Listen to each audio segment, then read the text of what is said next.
میرے رب ہجوم غم میں تجھے جب کبھی پکارا، تیری عام رحمتوں نے مجھے دے دیا سہارا۔ الحمدللہ والصلاة والسلام علی رسول اللہ۔ ناظرین، خیر مقدم ہے آپ کا کریم ٹی وی اردو میں۔ ایک معذرت آپ حضرات سے کرنی ہے کہ بیماری کی وجہ سے کافی عرصے سے یہ پروگرام آپ حضرات کی خدمت میں پیش کرنے سے ہم معذور رہے۔ اب پھر ابتدا کرتے ہیں، اللہ رب العزت نے صحت رکھی تو انشاءاللہ یہ سلسلہ جاری رہے گا۔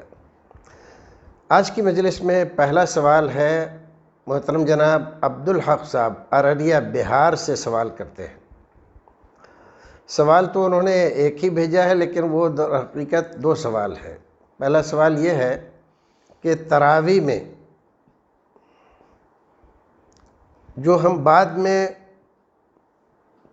وطر پڑھتے ہیں، اس میں دعائے قنوت رکوع کے بعد پڑھی جائے گی یا پہلے پڑھی جائے گی؟ سب سے پہلے تو ہم آپ کو یہ بتلا دیں کہ اس طرح کے مسائل میں بہت زیادہ شدت اختیار کر کے آپس میں اختلاف کا ماحول پیدا نہیں کرنا چاہیے۔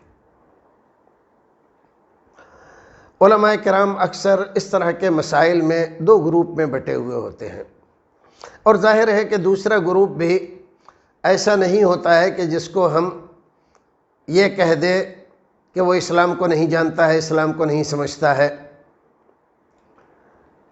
اس کا اپنا موقف ہوتا ہے اور دوسرے گروپ کا اپنا موقف ہوتا ہے۔ زیادہ سے زیادہ ہم یہ کہہ سکتے ہیں کہ اس مسئلے میں جمہور کا قول یہ ہے، اکثر لوگ یہ کہتے ہیں، یا دلیل کے اعتبار سے یہ چیز زیادہ راجح ہے، تو اسی حد تک بات رکھنا چاہیے، اور اس میں آپس میں اختلاف کر کے ناراضگیاں بڑھانا، مار پیٹ کی نوبت پہنچانا یا امام سے جھگڑنا، یہ سب نہیں ہونا چاہیے۔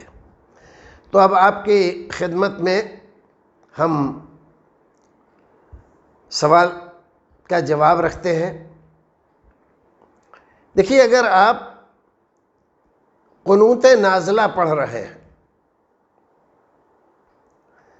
تو قنوت نازلہ آپ کب پڑھیں گے؟ اور آپ خالی قنوت پڑھ رہے ہیں، جیسے اللہم اہدنی فیمن ہدیت یہ پڑھ رہے ہیں،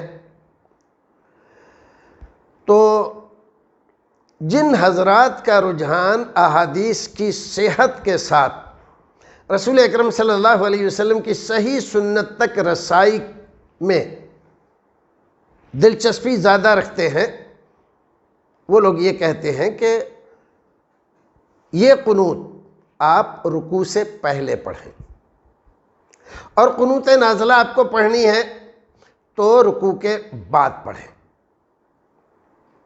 یہ زیادہ تر دلائل کی روشنی میں یہ مسئلہ زیادہ راجح ہے، اور اگر اس کے خلاف کوئی کر لیتا ہے تو اس پر کوئی فتویٰ نہ لگائیں اور اس کے ساتھ جھگڑا نہ کریں۔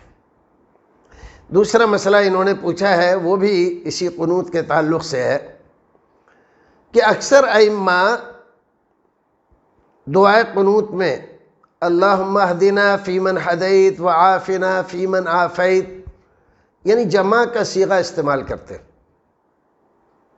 اور کچھ ائمہ اللہم اہدنی فیمن ہدیت واحد کا صیغہ استعمال کرتے ہیں۔ تو ویسے تو دونوں درست ہے، آپ جو بھی پڑھ لیں، لیکن رسول اکرم صلی اللہ علیہ وسلم سے جو صحیح احادیث کے ذریعے جو چیز ثابت ہے وہ یہ ہے کہ آپ واحد کا ہی صیغہ استعمال کرتے تھے، چونکہ آپ کی ایک حدیث اس طرح کی آئی کہ وہ امام جو صرف اپنے لیے دعا کرتا ہے اس کو اچھا نہیں بتلایا رسول اکرم نے۔ اس حدیث سے استدلال کر کے جمع کا صیغہ استعمال کرتے ہیں۔ ماضی میں اس مسئلے کے تعلق سے محدث کبیر حضرت علامہ ابو عبد الکبیر عبد الجلیل سامرودی رحمۃ اللہ علیہ اور محدث کبیر صاحب مرآت المفاتیح شیخ عبید اللہ الرحمانی رحمۃ اللہ علیہما، ان کے درمیان مذاکرہ علمیہ کے طور پر کافی دنوں تک بحث چلی اور دونوں اپنے اپنے موقف پر رہے۔ مطلب یہ ہے کہ کسی کا موقف یہ نہیں ہے کہ جس کو ہم یہ کہہ دیں کہ ان کا یہ غلط ہے۔ اگر کوئی آدمی اس بات کی رعایت کرتا ہے کہ رسول اکرم زندگی میں آپ بھی امام تھے، قنوت پڑھتے تھے تو واحد کا صیغہ استعمال کرتے تھے، یہ زیادہ بہتر ہے، اگر یہ سوچتا ہے تو وہ کر سکتا ہے۔ اور کوئی آدمی یہ سوچتا ہے کہ امام کے لیے رسول اکرم نے یہ کہا ہے کہ وہ تمام لوگوں کے لیے دعا کرے اور جمع کا صیغہ استعمال کرتا ہے، تو وہ بھی جواز کا ایک درجہ ہے اور وہ بھی کرتا ہے اور اسے بھی حق ہے۔